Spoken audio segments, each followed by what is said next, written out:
Greetings everyone, I'm Jed Shlackman, and I'm the author of the book Consciousness, Creation, and Existence, A Guide to the Grand Adventure, as well as a holistic counselor, energy healer, and hypnotherapist. And for this video I'll be reading a chapter from the book. This is chapter 9. So we're going to begin with the start of the chapter where there's a quote, and this is a quote from the handbook for the New Paradigm Volume 3, and the quote is that the universal laws, when properly invoked, can bring about wondrous changes in situations that otherwise would remain stuck within their current motion and momentum. This remarkable process results in complete rearrangement of energetic forces that are in motion. End quote. So we're talking now about the process of creation. I first came across a discussion of these principles in their integrated form during the year 1999 when I was reading portions of the materials that were later published as the Handbook for the New Paradigm Trilogy. While reading the book that you presently have your attention focused upon, you will see a quote from the Handbook Trilogy at the beginning of each chapter in italics. These concepts that I refer to as the process of creation immediately seem both logically and intuitively significant to understanding life and the reality we experience while immersed in human form. Subsequently, I've encountered discussions of the same basic principles in other resources, including the book Ask and It Is Given and its sequels by Jerry and Esther Hicks. The Hicks shared channeled teachings from a source that uses the name Abraham. Esther appears in the original version of the DVD film The Secret, which was released in 2006 while I was writing this book. That film is a stylishly crafted documentary about the first creative principle I discussed below, and it features many leading authors, ministers, philosophers, business persons, scientists, and metaphysicians. Esther Hicks chose to withdraw from the project based in part upon the context of how the law of attraction was being presented by others associated with the film and is not in the re-edited version that has been available as the film has become a major popular and media phenomenon. I have found these resources valuable, although I do disagree with some statements in these teachings. I will also point out here that the Abraham teachings have thus far appeared to neglect the principle of balance, which is a challenge for us to master as we proceed with understanding and mastering the principles of attraction, intention, and allowance, which I outline below. I continue to observe my internal and external realities to explore how the processes are occurring and find myself with a deepening appreciation for the process of creation. The vibrational principle of attraction. Manifested reality is governed by the dynamics of four basic principles which function in an integrated manner to facilitate and maintain experiential reality. The idea that these are four distinct principles is actually somewhat paradoxical.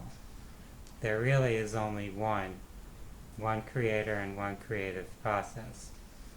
When we observe and analyze this process from the level of reality we are experiencing as humans, it can be separated into four principles for the purpose of communicating about the process.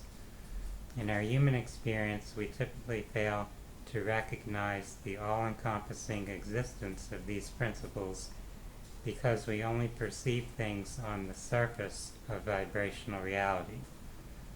It's necessary that we experience this surface perspective, for the existence of a surface or leading edge layer of reality is the natural extension of those layers which appear to be deeper from the perspective of those residing their awareness on the surface. Our ability to consciously influence our experienced reality is shaped by the extent to which we recognize the presence of the vibratory principles and the extent to which we consciously choose to manage our thoughts, feelings, and behaviors based upon this awareness.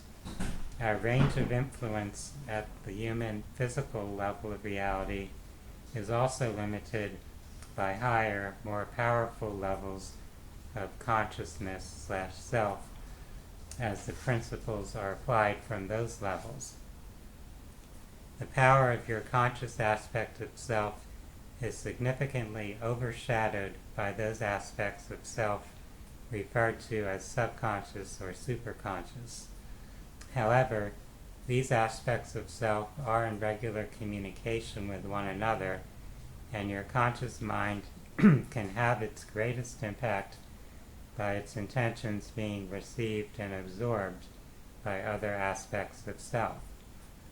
The principles are always in effect and are guiding creation, whether or not we are conscious of them.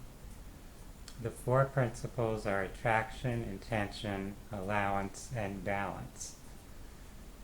Balance is the state associated with the creative source and with the unification or integration of all vibratory expressions and extensions from that source. Creation as a whole can never be out of balance, and all expressions of consciousness are rooted in the balanced source, which ultimately draws all units of consciousness into a rediscovery of balance. Attraction is the principle which states that like attracts like. Like vibrations are attracted to one another, and what you send out is what comes to you. When our thoughts are out of balance, we project vibrations that will attract to us just the types of imbalanced experiences that are occupying our thoughts. Since creation appears synchronistic rather than linear when viewed from a higher vibrational perspective, one could state that attraction is a mutual process in which all vibrations are constantly being drawn toward like vibrations. To say that you are attracting things into your life is a misnomer based on the distortion of perspective of the individualized self. However, I'm not presently aware of a more accurate and convenient phrase used to refer to instances of the principle of attraction at work, so you may even see this misnomer mentioned above in the course of this book. When you do, recall this paragraph to help refine your understanding of what is meant. You are projecting vibration, as are all other expressions of consciousness and creation. As you shift your vibrations, you merely establish resonance with different vibrations that coexist with yours. It's not that your vibration creates the world around you to match your intentions, though that does occur to a significant extent in dreams and non-physical realms, but rather a process of attraction among vibratory patterns and selves, all of which already exist within the spectrum of creation. As we project our vibrations, we tune into external vibrational realities that provide us with the experiences that match our vibrational state. By choosing to exist within a physical environment, we have inherently confined our range of experience for our physical incarnation. So it's useful to recognize that this attraction process is initiated from beyond our human personality's perspective. Intention is the principle of how we form the thought patterns that create patterns of attraction which draw experiences into our lives. The stronger, clearer, and more persistent the intention, the faster and more certainly it will be attracted into your experience of reality. We have many intentions programmed or patterned into our consciousness, being expressed in our vibratory field of attraction. These include our conscious desires, as well as subconscious intentions and instinctive intentions transmitted through genetics. To successfully use intentions to create a shift in your life, you would be aided by deprogramming yourself of conflicting intentions. What thought patterns from childhood and, quote, past lives are still influencing you? Does your intention contradict the programming of your body? Is your intention consistent with the desires of your higher spiritual self for your incarnation? The more in accord your intentions are, the more likely you will rapidly and successfully manifest them. Having a simple formula to follow for formulating and projecting your intentions is helpful, though you must recognize that intention is part of a 100% flawless system of creation, meaning that someone's conscious intentions won't be satisfied 100% of the time. Does this sound like a contradiction? This is offered to rouse your close attention to the matter. The composite of the continuum of intentions being energetically broadcast into creation will always attract what is suited to those collective intentions. If there is an intention at a high level of creative consciousness for planet Earth to exist, while one human entity intends otherwise, which intention will manifest? If you intend for an ant in your home to be killed, while the ant intends to remain alive, which intent is most likely to be satisfied? I presume readers have drawn logical conclusions in response to these questions, so it can be seen how intentions exist within many layers of overall intention and are best formulated with an understanding of the intentions superseding one's own level of creative expression. Those applying the creative principles within this understanding receive excellent results, while those who expect to move mountains that have no intention of budging may be quickly disappointed. Allowance is the principle of letting go and allowing the creative forces to flow rather than succumbing to a desire to force or control things toward your intentions. If you don't let go and allow, then you generate a vibration of doubt and resistance which can interfere with your conscious intentions. If you can't allow creation to unfold, then how can creation allow your intentions to manifest? Remember that like attracts like.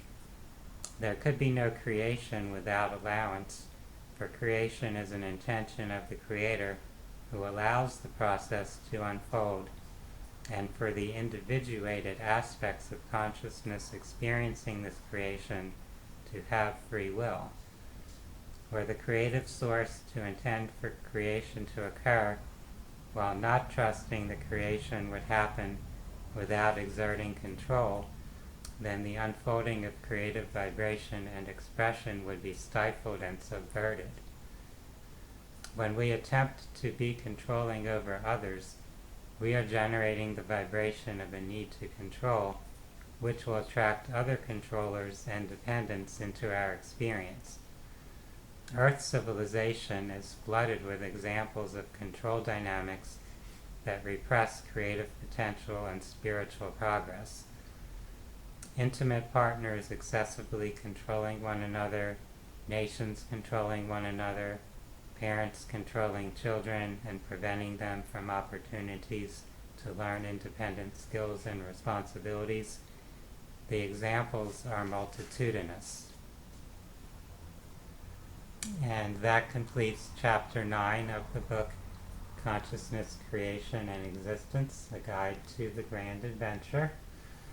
You can find the book on Amazon as well as some other book retailers.